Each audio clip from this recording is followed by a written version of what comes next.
For today's video mga kamata, gagawa naman tayo ng DIY hair mask na para ka na nga rin nagpa-treatment sa salon.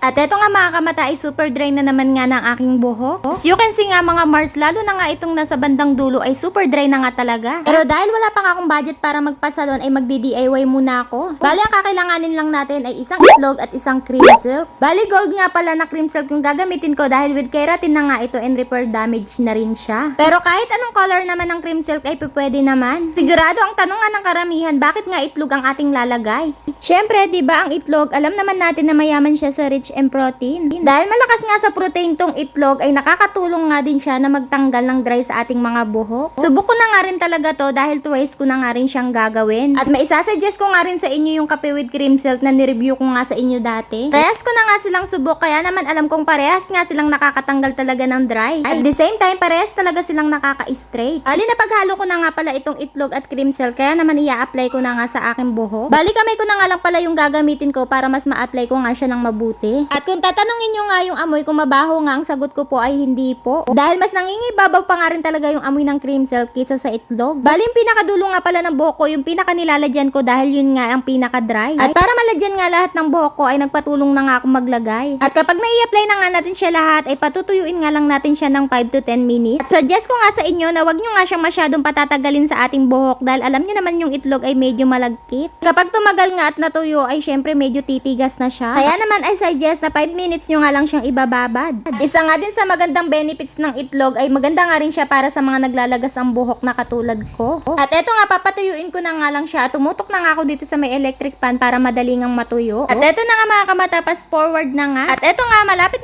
na nga siyang matuyo at lumabas na nga ako para mas makita nga natin ng mabuti. At partida pa nga dyan mga Mars ay kamay ko nga lang yung aking pinang suklay. At grabe, sobrang lambot niya nga talaga sa buhok. At kung makikita nyo nga ay nawala nga talaga yung pagka-dry ng buhok ko sa dulo.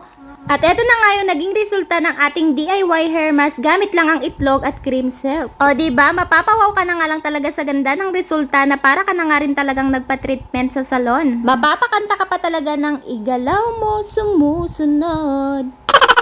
Kung nagustuhan nyo nga yung ating for today's video, baka naman pwede nyong i-like and share. Yun lang, salamat, bye!